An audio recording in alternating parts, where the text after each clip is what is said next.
Cinema కార్మికులకు ఆరోగ్య బీమా కల్పిస్తాం హామీ ఇచ్చిన సీఎం రేవంత్ రెడ్డి.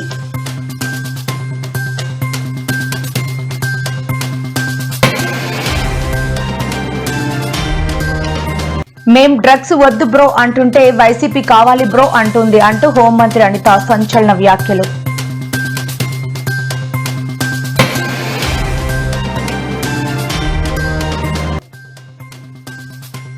కేటీఆర్ పై సీఎం రేవంత్ రెడ్డి సంచలన వ్యాఖ్యలు. కేటీఆర్ రాజీనామాకు సిద్ధంగా ఉండు అంటూ సవాల్ చేసిన సీఎం.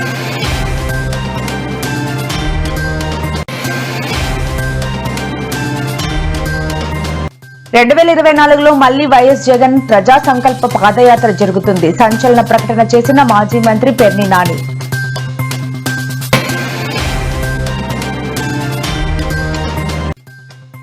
ఏపీలో పలు జిల్లాలకు భారీ వర్ష సూచన వెల్లడించిన వాతావరణ శాఖ అధికారులు.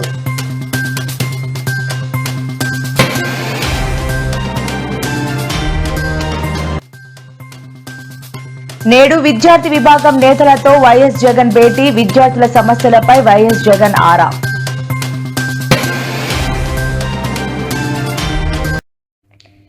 యూసఫ్గూడ చెక్పోస్టులో నిర్వహించిన కార్నర్ మీటింగ్ లో సీఎం రేవంత్ రెడ్డి బీఆర్ఎస్ బీజేపీలపై విమర్శలు గుప్పించారు. సినిమా ఇండస్ట్రీని ఆదుకున్నది కాంగ్రెస్ ప్రభుత్వాలేనని, 10 ఏళ్ల పాలనలో కేసీఆర్ సినీ ఇండస్ట్రీకి నంది అవార్డులే ఇవ్వలేదని, తమ ప్రభుత్వం గద్దర్ అవార్డులు ప్రకటించిందని తెలిపారు. కేటీఆర్ సినిమా హీరోలతో తిరిగాడు కానీ సినిమా కార్మికులను పట్టించుకోలేదని విమర్శించారు. కాంగ్రెస్ ఎమ్మెల్యే అభ్యర్థిగా నవీన్ కుమార్ యాదవ్ ను గెలిపిస్తే సినిమా కార్మికులకు ఆరోగ్య బీమా కల్పిస్తామని సీఎం రేవంత్ రెడ్డి హామీ ఇచ్చారు. అలాగే సినిమా కార్మికుల పిల్లల కోసం స్కూల్ ఏర్పాటు చేస్తామన్నారు. రాష్ట్రంలో మహిళలకు ఉచిత బస్సు సౌకర్యం కల్పించి ఆర్టీసీ 6,000 కోట్లు చెల్లించామన్నారు. ముఖ్యమంత్రిగా ఉన్నప్పుడు 10 ఏళ్లు కేసీఆర్ ముఖ్యమంత్రిగా ఉన్నప్పుడు ఏ ఒక్క సినిమాకు నంది అవార్డులు ఇవ్వలే.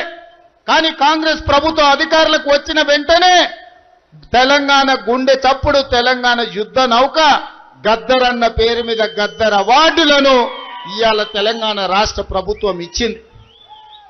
సినీ కార్మికుల సమస్యలు ఏనాడు పట్టించుకోలే.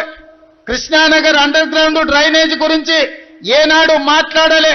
వాళ్ళ పిల్లల చదువుల గురించి, వాళ్ళ పిల్లల బతుకుల గురించి, సినిమా కార్మికుల జీవిత బీమా గురించి ఏ రోజు కూడా కేటీఆర్ మాట్లాడలే. కేటీఆర్ గారు మాత్రం సినిమా హీరోల గెస్ట్ హౌజుల్లో హీరోలతోని కలిసి తిరిగిండు తప్ప ఎన్నడన్నా ఈ సినిమా కార్మికులను కలవడానికి వచ్చిండా? మీరు ఒక్కసారి ఆలోచన చెయ్యండి. మరి గతంలో 3 సార్లు బీఆర్ఎస్ కు అవకాశం ఇచ్చారు. మన ప్రాంతం ఏమన్నా అభివృద్ధి జరిగిందా? మన ప్రాంతం అంతా కూడా అభివృద్ధి దేవుడెరుగు కానీ అన్యాయానికి గురైంది.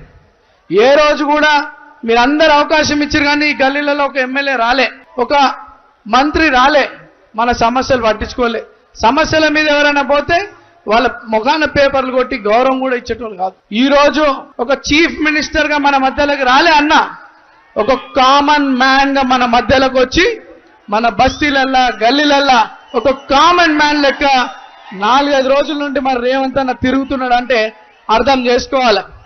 మన బస్తీ సమస్యలు పరిష్కరించడానికి, మన జూబ్లీస్ కాన్స్టిట్యున్సీ ప్రజల సమస్యలు పరిష్కరించడానికి 3 మంత్రులను ఇక్కడ అపాయింట్ చేసి కోట్లాది రూపాయలతో ఇక్కడ అభివృద్ధి కార్యక్రమాలు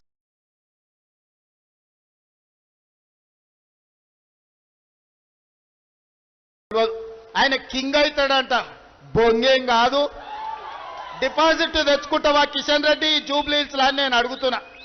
చాలా మందిని చూసినాం. నువ్వే కాదు, నీ అంతలాగా నీలిగిన కేసీఆర్ మా కాంగ్రెస్ కార్యకర్తలు బండకేసి కొడితే ఫామ్ హౌస్ లో బోర్ల బొక్కల వండుకున్నాడు, లేవలేకున్నాడు. మా కాంగ్రెస్ కార్యకర్తల దెబ్బకు ఆయన కారు షెడ్డుకు పోయి ఈ రోజు కార్ఖానాలో అడ్డంగా వండింది. కేసీఆర్ ఫామ్ హౌస్ లో బోర్ల వంతే ఆయన కారు కార్ఖానాలో ఎల్లెల్కల పడ్డది. 10 ఏళ్లు కేసీఆర్ ముఖ్యమంత్రిగా ఉన్నప్పుడు ఏ ఒక్క సినిమాకు నంది అవార్డులు ఇవ్వలే. కానీ కాంగ్రెస్ ప్రభుత్వం అధికారులకు వచ్చిన వెంటనే తెలంగాణ గుండె చప్పుడు, తెలంగాణ యుద్ధ నౌక గద్దర్ అన్న పేరు మీద గద్దర్ అవార్డులను ఇవాళ తెలంగాణ రాష్ట్ర ప్రభుత్వం ఇచ్చింది. సినీ కార్మికుల సమస్యలు ఏనాడు పట్టించుకోలే. కృష్ణానగర్ అండర్ గ్రౌండ్ డ్రైనేజ్ గురించి ఏనాడు మాట్లాడలే. వాళ్ళ పిల్లల చదువుల గురించి, వాళ్ళ పిల్లల బతుకుల గురించి, సినిమా కార్మికుల జీవిత బీమా గురించి ఏ రోజు కూడా కేటీఆర్ మాట్లాడలే. కేటీఆర్ గారు మాత్రం సినిమా హీరోల గెస్ట్ హౌజుల్లో హీరోలతోని కలిసి తిరిగిండు తప్ప ఎన్నడన్నా ఈ సినిమా కార్మికులను కలవడానికి వచ్చిండా? మీరు ఒక్కసారి ఆలోచన చెయ్యండి. మరి గతంలో 3 సార్లు బీఆర్ఎస్ కి అవకాశం ఇచ్చారు. మన ప్రాంతం ఏమన్నా అభివృద్ధి జరిగిందా? మన ప్రాంతం అంతా కూడా అభివృద్ధి దేవుడు ఎరుగు కానీ అన్యాయానికి గురైంది. ఏ రోజు కూడా మీరందరూ అవకాశం ఇచ్చారు కానీ ఈ గల్లీలలో ఒక ఎమ్మెల్యే రాలే, ఒక మంత్రి రాలే, మన సమస్యలు పట్టించుకోలే. ఏపీలో డ్రగ్స్ వ్యవహారంపై అధికార ప్రతిపక్షాల మధ్య మాటల యుద్ధం తీవ్ర స్థాయికి చేరింది. ఇటీవల డ్రగ్స్ వాడుతూ పోలీసులకు పట్టుబడిన వైసీపీ యువజన విభాగం అధ్యక్షుడు కొండారెడ్డితో ఆ పార్టీ అధినేత వైఎస్ జగన్ కలిసి ఉన్న ఫోటోలను హోంమంత్రి వంగలపూడి అనిత గురువారం మీడియాకు విడుదల చేశారు. ఈ సందర్భంగా ఆమె వైసీపీ నేతలపై తీవ్రస్థాయిలో విరుచుకుపడ్డారు.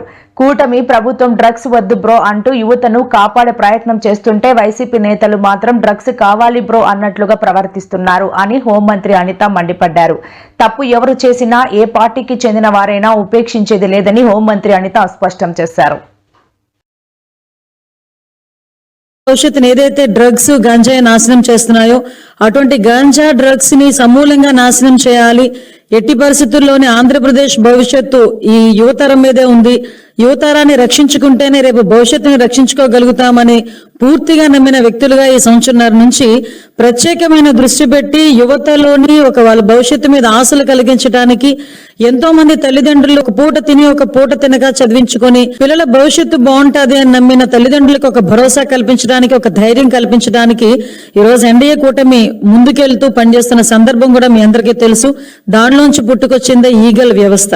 ఆ ఈగల్ వ్యవస్థని ఈ రోజు స్థాపించిన తర్వాత సుమారుగా 1.5 సంవత్సరం కాలంలోని ప్రత్యేకంగా మేము చెప్పుకోదగ్గది, మేమందరం కూడా గర్వించదగ్గది, గాంజా ఏదైతే కల్టివేషన్ లో జీరో గాంజా కల్టివేషన్ తీసుకురాగలిగే పరిస్థితి ఈ రోజు వచ్చిందంటే ఈ రోజు ప్రజలు, అదేవిధంగా ఈగల్ సంస్థ, అదేవిధంగా ఈ రోజు గౌరవ ముఖ్యమంత్రి గారు డైరెక్షన్ అన్ని కూడా ప్రాపర్ వేలో పనిచేసి డ్రగ్స్ వద్దు బ్రో అనే నినాదాన్ని స్కూల్ స్థాయిలోకి కూడా తీసుకెళ్లగలుగుతున్నామంటే ఇది మా పనితనానికి ఒక నిదర్శనం కింద భావించవచ్చు. ఒక పక్క నుంచి డ్రగ్స్ వద్దు బ్రో అనే క్యాంపెయిన్ ని సుమారుగా 50,000 స్కూల్స్ లో ఈ రోజుకి మేము కండక్ట్ చేసి డ్రగ్స్ వల్ల వచ్చే నష్టాలు, డ్రగ్స్ తాలూకా కేసుల్లో ఇరుక్కుంటే వాళ్ళ భవిష్యత్తు ఎలా పాడవుతుంది అని ఎన్డీపీఎస్ యాక్ట్స్ మీద, చట్టాల మీద కూడా అవగాహన కల్పించే పరిస్థితి మేము తీసుకొస్తా ఉంటే ఈ రోజుకి కూడా జగన్మోహన్ రెడ్డి పరిస్థితి ఎలా ఉంది అంటే, వాళ్ళ తాలూకా మాఫియా పరిస్థితి ఎలా ఉంది అంటే, మా ప్రభుత్వం డ్రగ్స్ వద్దు బ్రో అంటే వాళ్ళు ముందుకొచ్చి డ్రగ్స్ తీసుకో బ్రో అనే పరిస్థితిలో ఈ రోజు వచ్చారంటే నిజంగా సిగ్గుపడే పరిస్థితి. ఎందుకంటే ఈ రోజు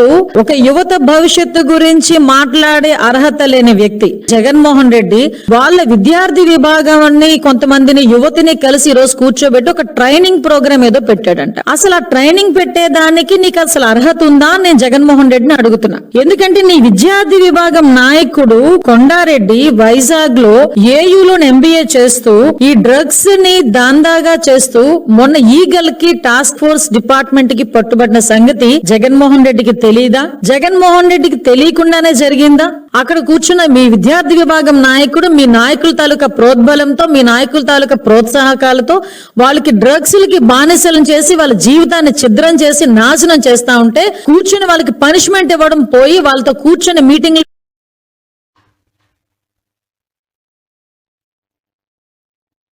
జూబ్లీహిల్స్ బైపోల్ ఎన్నికల ప్రచారం వేడెక్కుతోంది. అధికార ప్రతిపక్షాల అభ్యర్థుల ప్రచారం, ముఖ్య నాయకుల రోడ్ షోలు, సభలతో జూబ్లీహిల్స్ దద్దరిల్లుతోంది. అంతేకాదు సవాళ్లు, ప్రతి సవాళ్లతో రాష్ట్ర రాజకీయాలు ఒక్కసారిగా హాట్ గా మారిపోయాయి. ఈ క్రమంలో సీఎం రేవంత్ రెడ్డి మాట్లాడుతూ సవాళ్లు విసిరి పారిపోవడం కేటీఆర్ కు అలవాటేనని ఎద్దేవా చేశారు. ఆయన విసిరే సవాళ్లను తమ కార్యకర్తలు కూడా లెక్క చేయరని విమర్శించారు. కంటోన్మెంట్ కు ఇచ్చిన నిధులపై జీవో విడుదల చేస్తామని, ఇక కేటీఆర్ తట్టాబుట్టా సర్దుకుని రాజీనామాకు సిద్ధంగా ఉండాలని సవాల్ విసిరారు. కాగా అంతకుముందు జూబ్లీహిల్స్ నియోజకవర్గం అభివృద్ధిపై చర్చకు సిద్ధమని కేటీఆర్ సవాల్ విసిరిన సంగతి తెలిసిందే. 2007లో గొప్ప నాయకుడు, పేదోళ్ల గుండె ధైర్యం పీజేఆర్ చచ్చిపోతేనే ఆనాడు ఏకగ్రీవానికి అవకాశం ఇవ్వని చంద్రశేఖర్ రావు ఈ రోజు ఆయన కుమారుడు కేటీఆర్ ఏ రకంగా బీఆర్ఎస్ ఎమ్మెల్యే అభ్యర్థిని సెంటిమెంట్ తో ఓటేయమని అడుగుతున్నాడని నేను ఈ రోజు అడగదలుచుకున్న మీ ద్వారా. నిజంగానే సెంటిమెంట్ కు ఓటు అడగాలంటే మొట్టమొదట జూబ్లీ హిల్స్ ఖైరతాబాద్ చౌరస్తాలో పీజేఆర్ విగ్రహం ముందు బీఆర్ఎస్ నాయకులు ముక్కు నేలకు రాసి పీజేఆర్ ఆత్మకు క్షమాపణ చెప్పిన తర్వాతనే జూబ్లీ హిల్స్ ఎన్నికల్లో బీఆర్ఎస్ వాళ్ళు ఓటు అడగాలి. 3 సార్లు బీజేపీ వాళ్ళకి ఇచ్చారు, 3 సార్లు బీఆర్ఎస్ వాళ్ళకి ఇచ్చారు. ఒకే ఒక్క అవకాశం యువకుడు నవీన్ యాదవ్ కి ఇవ్వండి. జూబ్లీ హిల్స్ ముఖ చిత్రాన్ని మార్చి 30,000 మెజార్టీతో మీరు గెలిపించండి. జూబ్లీ హిల్స్ నక్షన్ మార్చే బాధ్యత నాది, మీ అందరికి అండగా ఉండే బాధ్యత నాది అని తెలియజేస్తూ 30,000 మెజార్టీ ఇస్తారు కదా, 30,000 దేంగేనా 30,000 మెజార్టీ ఇస్తారు కదా, 30,000 మెజార్టీ 30,000 మెజారిటీ వెనకాలన్న సోదరులు చెప్పాలి, ఇక్కడున్న వాళ్ళు చెప్పాలి, పైనున్న వాళ్ళు కూడా చెప్పాలి. हमारे भाई को एमआईएम साथियों को मैं पूछ रहा हूं, 30,000 मेजॉरिटी नवीन यादव को मिलना आपके जिम्मेदारी है. अंदर సిద్ధమేనా? సిద్ధమన్న వాళ్ళందరూ చేయి పైకెత్తండి. అక్కలారా మీరందరూ జై కాంగ్రెస్, జై జై కాంగ్రెస్, జై జై కాంగ్రెస్. హస్తం గుర్తుకే, హస్తం గుర్తుకే, हस्तम गुर्त के. धन्यवादालु मित्रुलारा. दिखाने का अलग है, हाथी का दांत खाने का अलग है. दिखा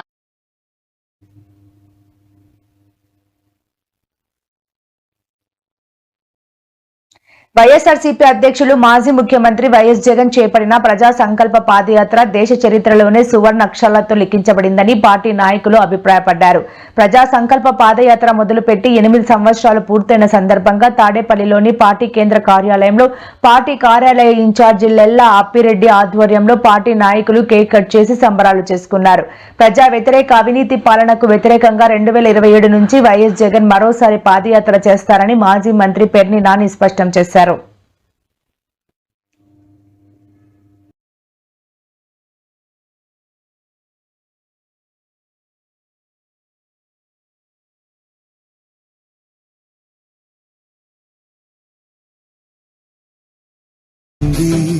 ప్రతి గడపలో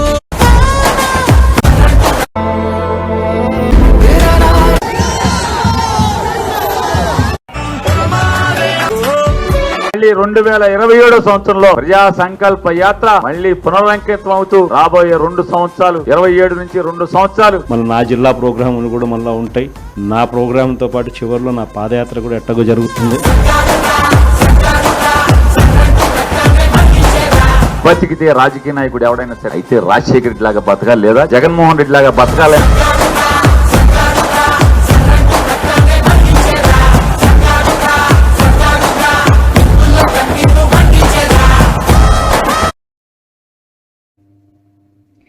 ఏదో అడ్డీమార్ గుడ్డి దెబ్బలో పేమెంట్ కోటాలో రేవంత్ రెడ్డి ముఖ్యమంత్రి అయ్యారని, లేకపోతే ఆయనకు అంత సీన్ లేదని కేటీఆర్ విమర్శించారు.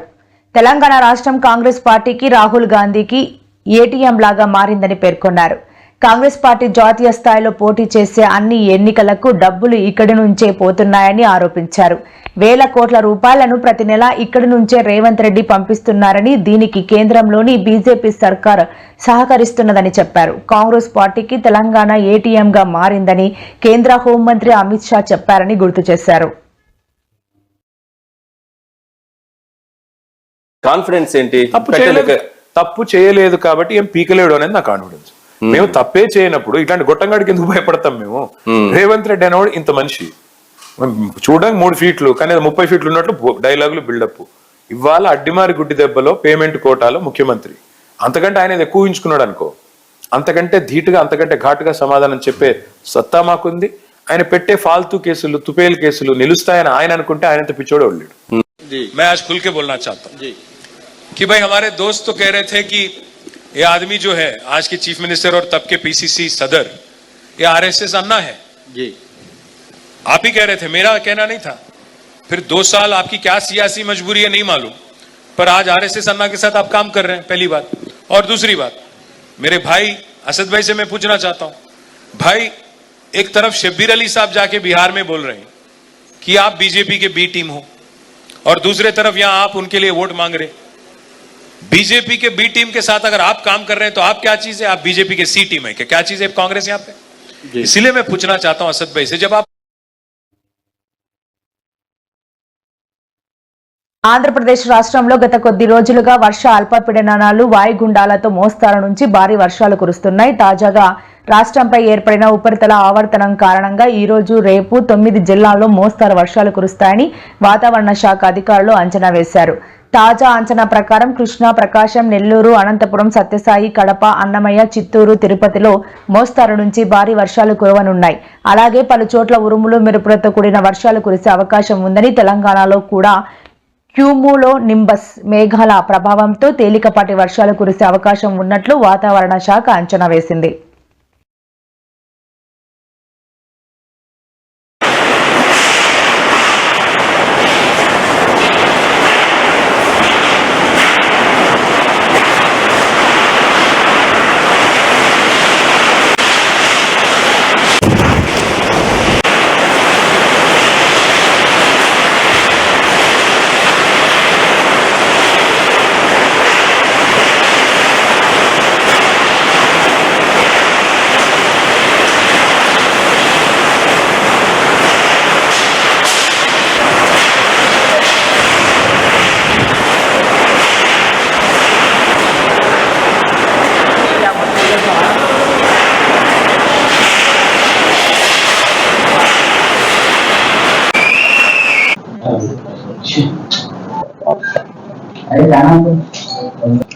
ఆగ్నేయ బంగాళాఖాతంలో ఏర్పడిన ఉపరితల ఆవర్తనాల ప్రభావం చేత ఈరోజు ఉదయం సుమారు 5:30 గంటల ప్రాంతంలో ఆగ్నేయ బంగాళాఖాతంలో ఒక లో ప్రెషర్ ఏరియా ఏర్పడడం జరిగింది. అది క్రమేపీ వెస్ట్ నార్త్ వెస్ట్ వర్డ్ అంటే పశ్చిమ వాయు దిశగా వెళ్తూ రేపటి రోజుకి మరింతగా బలపడేది తీవ్ర అల్పపీడనంగా మారే అవకాశం ఉన్నట్టుగా మనకి ఫోర్కాస్ట్ ఇస్తున్నాం. అలాగే నెక్స్ట్ సబ్సిక్వెంట్ 2 days లో అదే డైరెక్షన్ అంటే పశ్చిమ వాయు దిశగా వెళ్తూ ఇటు north Tamil Nadu, next Puducherry Coast, మళ్ళీ నెక్స్ట్ దాని దగ్గర ఉంటుంది మన దక్షిణ కోస్తాంధ్ర ఈ ప్రాంతంలోకి చేరేటువంటి అవకాశం ఉన్నట్టుగా మనం ఫోర్కాస్ట్ ఇస్తున్నాం. వీటి ప్రభావం చేత మనకి దక్షిణ కోస్తా వరకు చూసుకుంటే అయితే నెక్స్ట్ కమింగ్ 4 to 5 days వరకు కూడా ఒక మోస్తరు వర్షాలు ఆల్మోస్ట్ మెనీ ప్లేసెస్ లో వచ్చేటువంటి అవకాశం ఉన్నట్టుగాను, అలాగే ఉత్తరాంధ్ర చూస్తే అక్కడక్కడ ఒక మోస్తరు వర్షాలు వచ్చే అవకాశం ఉన్నట్టుగా మనం ఫోర్కాస్ట్ ఇస్తున్నాం. ముఖ్యంగా అయితే దక్షిణ కోస్తా జిల్లాలో అయితే కొన్ని జిల్లాలకు అయితే భారీ నుంచి అతి భారీ వర్షాలు, మరికొన్ని జిల్లాలు అయితే భారీ వర్షాలు కూడా 1-2 చోట్ల నమోదు అవకాశం ఉన్నట్టుగా మనం ఫోర్కాస్ట్ ఇస్తున్నాం. నెల్లూరు అండ్ ప్రకాశం ఈ 2 జిల్లాలకి అయితే నెక్స్ట్ కమింగ్ 2 days కూడా భారీ నుంచి అతి భారీ వర్షపాతం, అలాగే నెక్స్ట్ దక్షిణ కోస్తాలో ఉన్నటువంటి బాపట్ల అండ్ కృష్ణ ఈ జిల్లాలకు కూడా భారీ వర్షం 1-2 చోట్ల వచ్చే అవకాశం ఉన్నట్టుగా మనం ఫోర్కాస్ట్ ఇస్తున్నాం. అలాగే ఇప్పుడు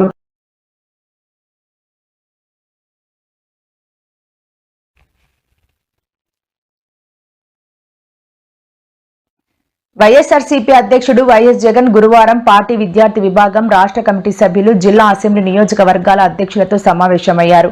తాడేపల్లిలోని వైఎస్ఆర్సీపీ కేంద్ర కార్యాలయంలో ఉదయం 10 గంటలకు విద్యార్థుల సమస్యలపై వైఎస్ జగన్ చర్చించారు.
హైదరాబాద్లోని బోరబండలో ఈ రోజు జరగాల్సిన కేంద్ర మంత్రి బీజేపీ జాతీయ ప్రధాన కార్యదర్శి బండి సంజయ్ సభకు పోలీసులు అనుమతిని రద్దు చేశారు. తొలుత సభకు అంగీకారం తెలిపి చివరి నిమిషంలో అనుమతి నిరాకరించడంపై బీజేపీ శ్రేణులు తీవ్ర ఆగ్రహం వ్యక్తం చేస్తున్నారు. ఈ పరిణామంతో బోరబండలో రాజకీయ వాతావరణం వేడెక్కింది. ఈ విషయంపై బీజేపీ ఎన్నికల ఇన్ఛార్జ్ ధర్మారావు తీవ్రంగా స్పందించారు. కాంగ్రెస్ ప్రభుత్వ ఒత్తిడికి తలొగ్గి పోలీసులు ఈ నిర్ణయం తీసుకున్నారని ఆయన ఆరోపించారు. ఒకసారి అనుమతి మంజూరు చేశాక మళ్లీ రద్దు చేయడంలో ఆంతర్యం ఏమిటని ఆయన ప్రశ్నించారు. పోలీసుల తీరు ప్రజాస్వామ్య విరుద్ధంగా ఉందని మండిపడ్డారు.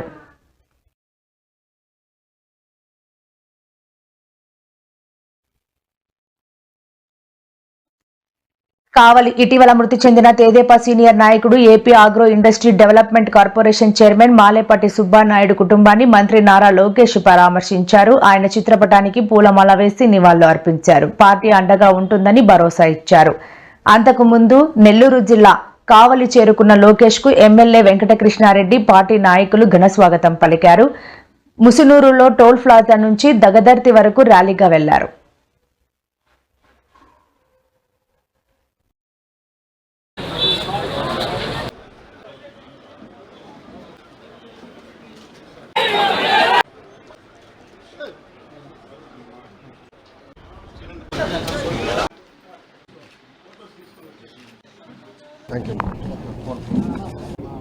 ఆనాటి హైదరాబాదులో ఒక మోడల్ స్కూల్ ఏర్పాటు చేసి ఆ పిల్లలకి కార్పొరేట్ స్థాయి పాఠాలు చెప్పించి ప్రయోజకులుగా కూడా మార్చడం జరిగింది. నా యువగలం పాదయాత్రలు కూడా నేను కల్లారా చూసా. ఆనాడు ప్రభాకరన్ని వాళ్ళ పిల్లల ముందల్ని నరికి చంపేస్తే ఆ పిల్లలందరినీ పార్టీ చదివించి ఈరోజు వాళ్ళు సెటిల్ అయ్యారు. ఒకరు డెలైట్లో, ఒకరు ఎక్సెంచర్లో, ఇట్లా అనేక అద్భుతమైన కంపెనీలో వాళ్ళు పనిచేసే పరిస్థితికి వచ్చారు. ఈరోజు మీ అందరూ తెలుసు, సుబ్బానాయుడు అన్న మన దగ్గర లేరు, మనందరం కోల్పోయాం. ఒక క్రమశిక్షణ పట్టుదలకి మారు పేరు సుబ్బానాయుడు అన్న. నేను ప్రత్యక్ష రాజకీయాల్లోకి 2013లో వచ్చాను. పెద్దలతో నేను ఎప్పుడు చర్చించిన మాట సుబ్బానాయుడు గారితో దగ్గరగా ఉండేవాళ్ళం, నవ్వుతూ మాట్లాడుకునేవాళ్ళం. ఇద్దరికి ఆవేశం కనుక ఇద్దరు రూమ్లో కూర్చొని కొట్టుకునేవాళ్ళం. కానీ ఎప్పుడు జై తెలుగుదేశం అనే ఒకే ఒక పదంతో ముందరికి. మొన్న నేను క్యాబినెట్ మీటింగ్ పూర్తయింది, అప్పుడే మా మంగళగిరి నియోజకవర్గం ఫోన్ చేసి ఇట్లా సుబ్బానాయుడు అన్నకి బ్రెయిన్ స్ట్రోక్ వచ్చింది, ఇట్లా ఆసుపత్రిలో చేర్చామని చెప్పిన వెంటనే నేను పరిగెత్తుకుంటూ వెళ్ళి కుటుంబాన్ని కలిశాను. భూమి పత్రాలు తాకట్టు పెట్టించారో అది సుబ్బానాయుడు గారు సొంత డబ్బులు ఖర్చు పెట్టి విడిపిస్తాం కూడా జరిగింది. దాని తర్వాత మా జాతీయ అధ్యక్షులు వారు గౌరవ ముఖ్యమంత్రి చంద్రబాబు నాయుడు గారు నియోజకవర్గానికి ఎప్పుడొచ్చినా ఏ కార్యక్రమం చేసినా పెద్ద ఎత్తున జయప్రదం చేసేదానికి ఒక ఇన్ఛార్జ్గా ఆయన చాలా కష్టపడ్డారు, అద్భుతంగా పనిచేశారు.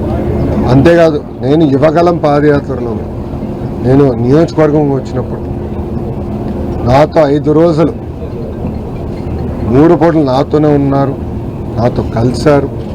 నియోజకవర్గ సమస్యల గురించి మేము చర్చించాం, జిల్లా సమస్యల మీద చర్చ, కుటుంబానికి అండగా నిలబడతాం. కృష్ణా జిల్లా అవనిగడ్డ నియోజకవర్గంలో ఏటిమొగ ఎదురుమొండి హై లెవెల్ వంతెన నిర్మాణానికి రాష్ట్ర ప్రభుత్వ సహకారంతో సాక్స్కీ పథకంలో నిధులు కేటాయిస్తామని ఉప ముఖ్యమంత్రి పవన్ కళ్యాణ్ ప్రకటించారు. మంగళగిరిలోని క్యాంపు కార్యాలయంలో అవనిగడ్డ నియోజకవర్గ పరిధిలోని తుఫాను ప్రభావిత ప్రాంతాల్లో పంట నష్టం అంచనాలు, నియోజకవర్గ అభివృద్ధి తదితర అంశాలపై బుధవారం మచిలీపట్నం ఎంపీ వల్లభనేని బాలశౌరి, ఎమ్మెల్యే మండలి బుద్ధా ప్రసాద్, వివిధ ప్రభుత్వ శాఖల అధికారులతో ఆయన సమీక్షించారు. నిలిచిపోయిన అభివృద్ధి పనులు అటవీ శాఖ అనుమతులతో ముందుకెళ్లేలా చర్యలు తీసుకుంటామని ఉప ముఖ్యమంత్రి చెప్పారు.